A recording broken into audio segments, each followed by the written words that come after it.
Welcome to the Lady Walker Show. I'm your guest host, Jay Hulitt. We're here today with our guest, LeNita. Hello. New album, Vinyl Heart. How you doing, LeNita? I'm doing well. How are you doing? Pretty good. A new album, huh? Yes, a new album indeed. It's actually my very first album ever. Okay. It's been a long time coming. I've been working for 9 years. Oh, okay. 9. 9 years? All the way. Well, how long did it take you to finish the album? Oh, this album, things just kind of gelled with the producer I have now. We started on it at the end of January. And we finished, like everything was done with it by the end of June. So about what, 5 months? Yes, about 5 months. Oh, it didn't take long at all. Is it gospel? So what kind of album is it? It's contemporary Christian. Has kind of like an urban vibe. I've heard some people say that it kind of sounds jazzy, some songs, but it's contemporary Christian. Okay. What's your favorite song on there? My favorite song, it's a tough one. It'd have to be a toss-up between number 5, called Time, and number 10, I think it is, called Alpha and Omega. Oh, so how long have you been singing? I've been singing for almost 21 years. That's how long I've been singing. How old are you now? I'll be 26 in August, but I've been singing since, my mom says I've been singing since I was 1, but I remember first singing when I was 5. Okay. So I had a little part in the play, Nanny Goat's Gruff. Or Billy Goat's Gruff. It was something. Don't tell my kindergarten teacher. I'm not going to tell anybody. Okay, I appreciate it. All right. So, but yeah, that was my first solo. All right. So what about your childhood led you said around 5? Yeah. What about your childhood that led you to want to sing? Well, my family, my mom's side of the family is musically inclined.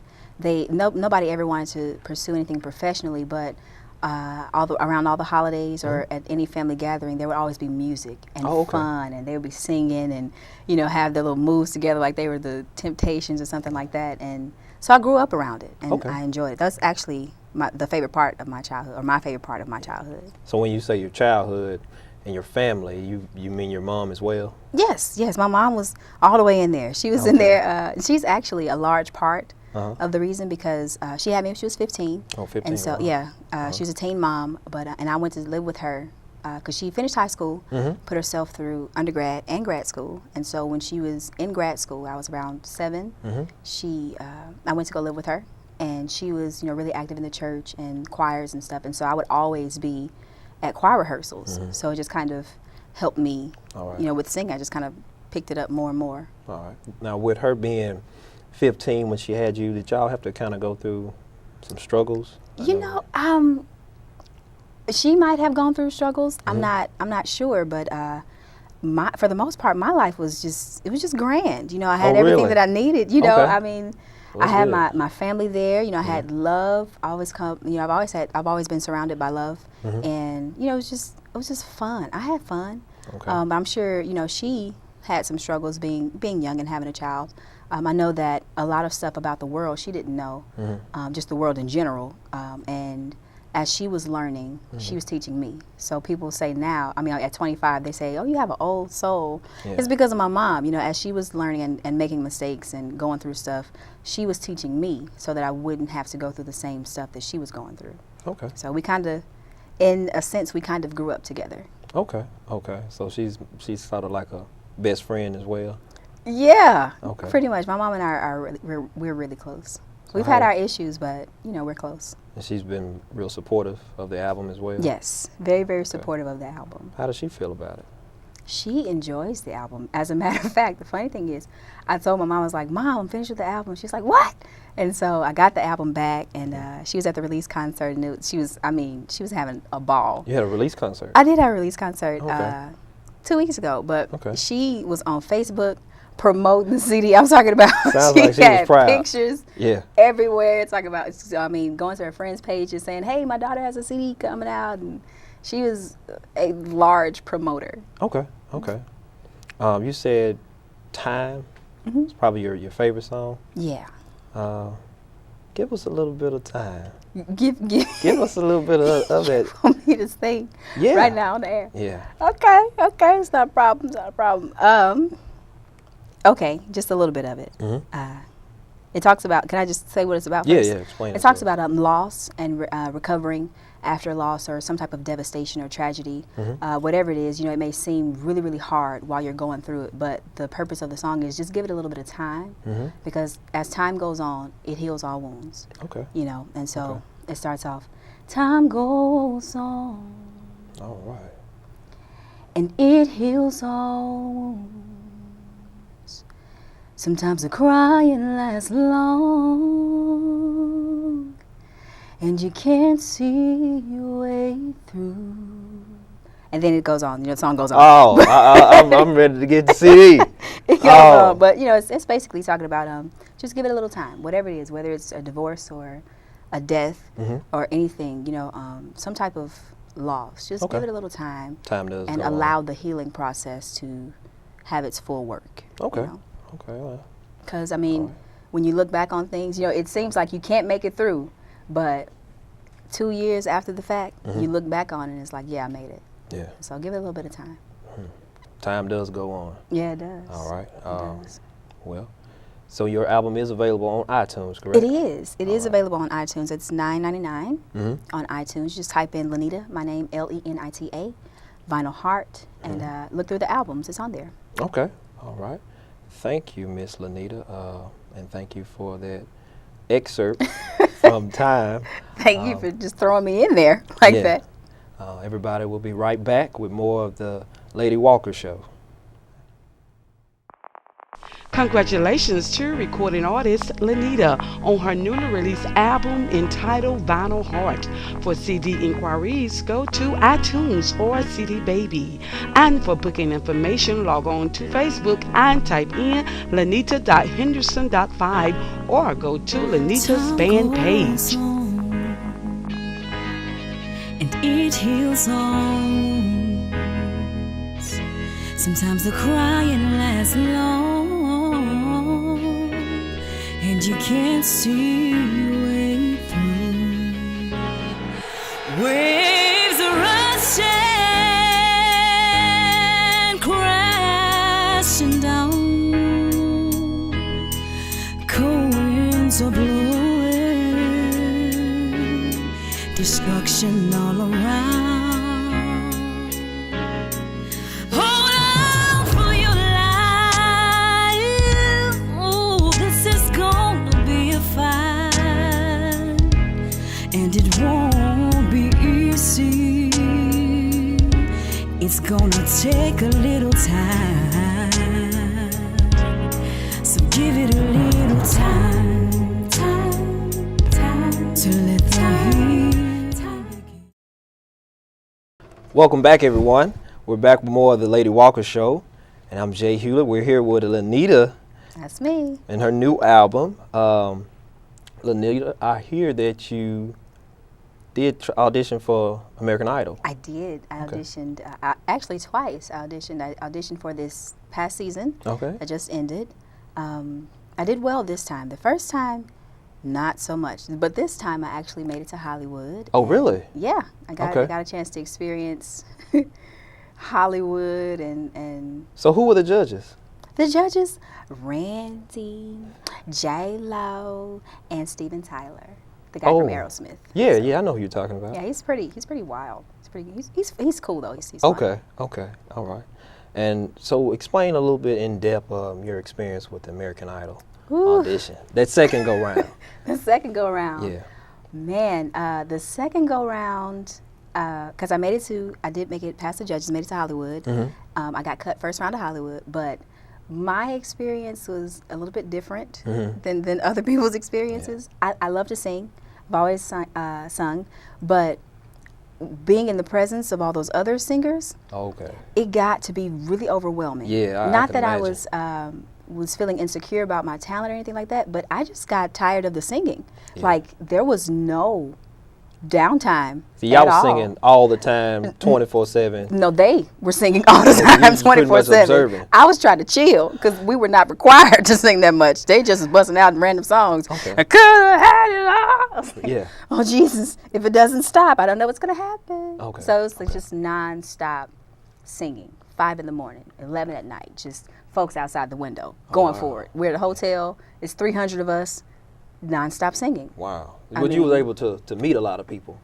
No, because I didn't really talk to many people. I talked to my roommate. I had an awesome roommate, and that was it. I mean, we had a little bit. My roommate and I had a lot of downtime because we had a little bit more time than the other folks that auditioned, and so we just chilled out, had fun. But that was it, and so that's pretty much the gist of my experience. But I will say that experience taught me something about myself. I've sung for a long time, and you know how it is when kind of like everybody else around you believes in you, but you don't really believe in yourself. And like I knew that I could sing. I was confident in that, but I was not necessarily confident in the potential and like where I could go. You didn't know how it would come out. No, and going through that experience, you know, and getting cut, it wasn't the cut. It wasn't devastating at all. It was realizing that I'm here in the presence of all these other singers, and they're great. You know, we're all talented, but I don't even believe in myself a quarter as much as these other people believe in themselves. I mean, it was like they knew. I'm going to get here. I'm going to make it through. I'm not even worried about Hollywood around. I'm looking at the live shows. Like I was surrounded by people like that, and I was like, I'm just trying to survive today, you know? And so it taught me a lot that basically the main lesson is that I wasn't ready. Okay. I was not ready. Okay. And it takes a lot for you to be able to say that. And well, I guess the best thing is understanding. So now that you understand that, I guess you can move on. Yeah, I did. Because after that, I got back, and I actually was done. I had given up the dream, everything. And I'm talking about I had been pursuing it for 9 years. And, I mean, that's almost a decade. Yeah. I'd gone to college and everything like that, but my heart was in singing. But I was like, you know, I felt like that was my calling in life and stuff. But after 9 years of repeated rejection and broken promises and, you know, having to start completely over so many times, I was like, man. So do you feel like I'm done. The fact that it was 9 years long, that it kind of led to a overwhelming feeling of rejection? Yeah, I'd say that. Yeah. And just after, I mean, it's really hard when you have a dream in your heart and you're trying to pursue it, but you keep running into walls. And it's like, and you're praying the whole time, praying that things will work out. And you're just praying for connections and stuff like that. And then it's like you see a little bit of hope, and you're trying to like, okay, yes, maybe this is the time, maybe this is the time. And you might get a little bit farther than you did the previous time, but you still run smack into that wall. It's just devastating. It's tiring, you know? Yeah, I can understand that. I got to the point where I was like, I'm done. I actually told God, I was like, you know, I'm cool on the singing thing. And you stopped singing altogether? I did.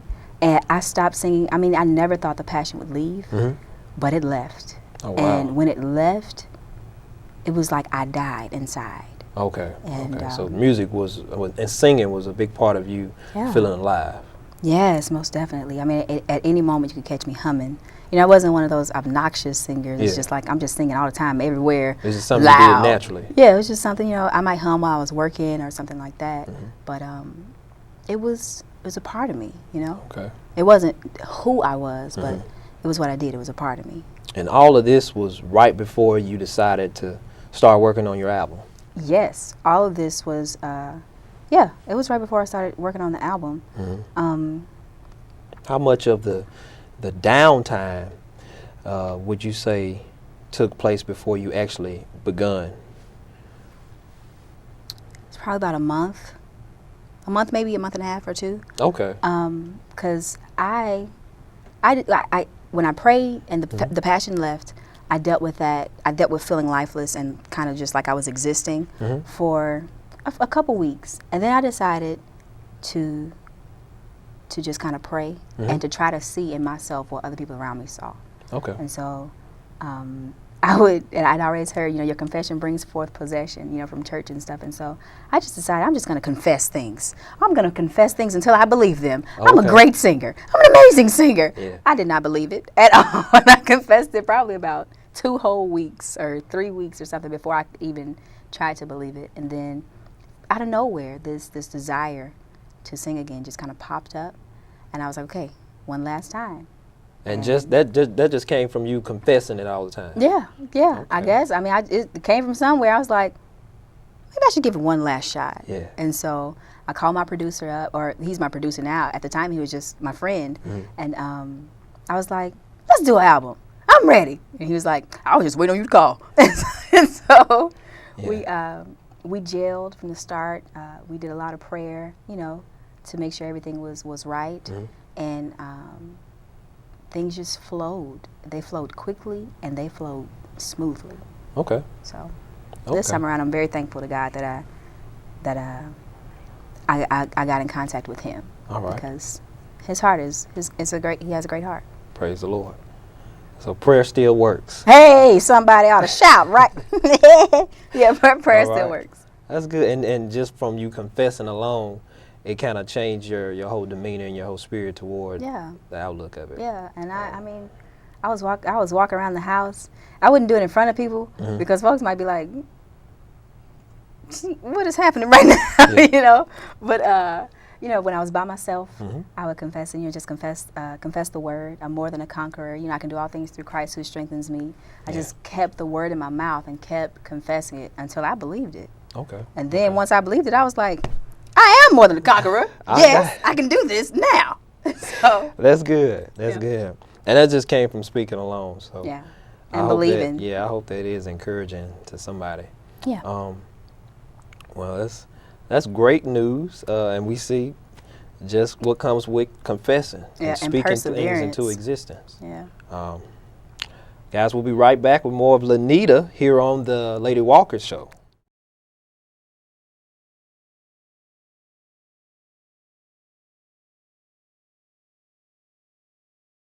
Welcome back to the Lady Walker Show. This is Jay Hulitt. LeNita, we learned a lot about speaking things into existence. We did. Making your confession your possession. Now that the album's finished, tell us about, I guess, the hardest thing that you had to do, or the hardest thing you may have had to go through in your life. In life? Oh, the hardest thing that I went through was a couple years ago. Actually, it was 2 years ago. I was living in Oklahoma at the time, in Bible school. I was going to Bible school there, and it was a week before my graduation from my third year, and over about a month and a half period of time, I lost my car because I was in a wreck. No other cars were involved. I ran into a pole. It wasn't a well-lit area. You didn't break anything? No, I was fine. I was fine. The policeman that actually showed up, he was like, "Are you sure? Okay? You hear the pole going kind of fast." I was like, "Yeah, I'm fine." He was like, "Take some Advil." And so, but I was fine. Definitely the grace of God, because I probably hit that pole going about 20 miles per hour. Yeah. Wow. So I totaled my car. And the funny thing is, I should not say that on air. I will not say that on air. I was just I tried to move my own car. It didn't work out at all because the bumper was bent into the tire. Wait a minute. Yeah. You're pretty small. Yeah. So you got out your car and you tried to... And I put my feet on the pole, and I said, I'm going to move it. Yeah. And it didn't work because Okay. I had a standard shift, standard. So I kind of put it in neutral. And I hope I don't get in trouble with the law. I don't know if they knew that. So hope I don't get in trouble with the law. But, yeah, it didn't work. So, anyway, but the point is, so I lost the car, and then I had where I was staying, it was student housing, and I had to be out of the apartment by the end of the following month. I had not made other living arrangements because I didn't know how I was going to get to and from work, because I worked 11 p.m. to 7 a.m. Where I was You worked living, a night shift? I did. Where I was living, I was living about a mile away from my job, so I could I rode my bike to work. And that worked out fine, but, trying to move about 5 to 10 miles away, probably not so much. And so without transportation. Right. Yeah. So when it was time for me to be out of my apartment, I hadn't no other living arrangements planned. And that was my first year auditioning for American Idol when I didn't make it the first time. And I had already had a plane ticket from that airport. So I had about 3 weeks of time between me losing my apartment and leaving from that airport. So when did you have a car wreck? I had the car wreck in the middle of May. All these things happened right behind each Yes, other. right behind each other. And then because I didn't have any place to live and I couldn't continue to get to my job, I had to resign from my job. Ouch. So I gave in like a 4-day resignation. Yeah. So in a month and a half time period, I lost my car, I lost my apartment, and I lost my job. So I was carless, homeless, and jobless. Wow. In Tulsa. And so for that 3-week time period between, you know, all of that stuff happening and trying to audition for American Idol, I stayed with my friends for about 3 weeks. And then I was supposed to go back to Tulsa, but I had nothing to go back to. I didn't have anywhere to go. So I never did make that flight back to Tulsa. My flight from Milwaukee, because that's our audition in Milwaukee, to landed in Memphis. It was a connecting flight, and I just called my parents and was like, hey, just come get me. If you wanted to come get me from the airport, I wouldn't be mad. So I moved back here. Wasn't planned. It was an unplanned move, and that's how I ended up back here. It was a tough time, toughest time in my life, because not only was I going out through all that stuff physically, but spiritually. I've always been really close to God, and throughout that whole time, I was praying and praying and praying. Nothing was working out, and I was like, God, where are you? I was upset with him, and he knew it. I didn't, you know, disrespect him or anything like that, but he knew I was mad, and so it was a really trying time. And you were in Bible school, college when all this was happening. All the way in Bible school. Yeah. It's like, Lord, what is happening here? Where are you? Yeah. You know. So. I can understand. And you lost your car first. You lost your job. Yeah. Then you lost where I was living. Okay. Yeah. So, okay. Somebody said I slept on a friend's couch for 3 weeks. Okay. But you know what? I won't magnify that so much. I'll magnify the fact that I had somebody there. Yeah. Somebody was there, and I still had some place to be. Even though it wasn't my own place, I still had somewhere to be. So God was still good, even in spite of all the other stuff. And you were still determined to get to the American Idol, the first one. Audition. Didn't make it, but I got there. You know. Yeah. So, without a job. Hello. Or a place to stay. Yeah. Or a car. So yeah, that worked out. Now you had a concert, is that right? I did. I had a concert, the release concert. All right, and that was around June 30th? June 30th. I believe it's Fat Prizes. FatPrizes.com help you promote that. Yeah, they were there. They actually did the giveaways. Okay. FatPrizes.com. It's a place where you can just go to FatPrizes.com, PHAT, prizes.com, and they have like sweepstakes all the time. And it doesn't cost anything. You have to purchase anything or anything like that. Yeah. But you can go there, just kind of give your email address and enter the various sweepstakes. They give away like gift cards and gas cards, just other stuff. So what did they give away at your concert? Actually, they gave away an iPad 2 at the concert. An iPad 2? An iPad 2. They gave away gas cards, gift cards, restaurants, to restaurants and stores. iPad 2. Okay. Right. Right. And so they have a few of my CDs. So right now, currently, one of the sweepstakes is you enter to win an autographed CD. Okay. So free. Right. I think they have about 3 or 4. Fatprizes.com, guys, if you want to win one of LeNita's CDs, check it out.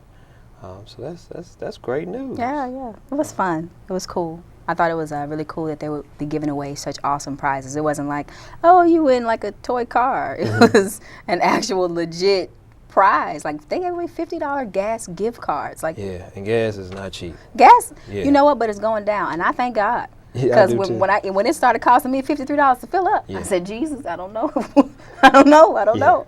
But now it's $40 for me to fill up, so I'm glad. Okay, and we'll be right back with more of the Lady Walker Show. Congratulations to recording artist LeNita on her newly released album entitled Vinyl Heart. For CD inquiries, go to iTunes or CD Baby. And for booking information, log on to Facebook and type in lenita.henderson.5 or go to LeNita's fan page. To find a way just to smile. Ain't got no gas and gotta drive 12 miles. But I just wanna encourage you, cause trouble don't last always. You might be going through, but how about you let your words work for you? Turn that frown around and never let it get you down. Been working all day, now you go home to an unclean house. Kids chilling, laying all around. And can't nobody do the dishes but the TV working overtime. And now your head hurt, but you got a man screaming child. And the grocery line half a mile. And tell me what you gonna do, but accept it just for what it is. You might be going for what it is.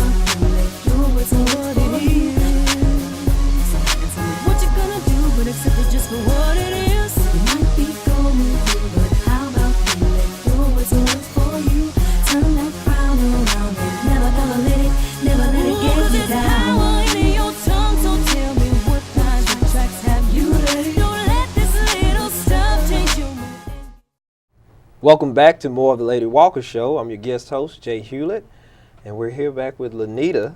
LeNita, your album is on iTunes. It is on iTunes. Okay. So if people if they wanna contact you, how would they do that? I have a Facebook band page. It's LeNita, LENITA. You can just look me up there. All of the information is on there. You can read more about the bio. I talk a little bit more about that struggle in Oklahoma and stuff, and my childhood and stuff. And so yeah, you can find pictures and all kinds of fun stuff on there. Okay, okay. And you got an event coming up as well, August the 4th in Canton. You'll be singing again? Yes, it's from 9 to 11, I do believe. Okay, it's a little morning concert. Okay. Yes, it is. All right, I think it's going to be like a back-to-school thing. Yeah. Okay. Yeah, right. yeah. Back-to-school bash type deal. Just, to get the kids kind of involved and get them ready for going back to school, get them pumped up. All right. So. Okay, that's great news. I hope everybody comes out to Canton. You want to hear some more of LeNita. Yeah, I'll be there. All right, everyone. Thank you for tuning in to the Lady Walker Show. I'm your guest host, Jay Hulitt. Don't forget to get your CD, LeNita Vinyl Heart. Right.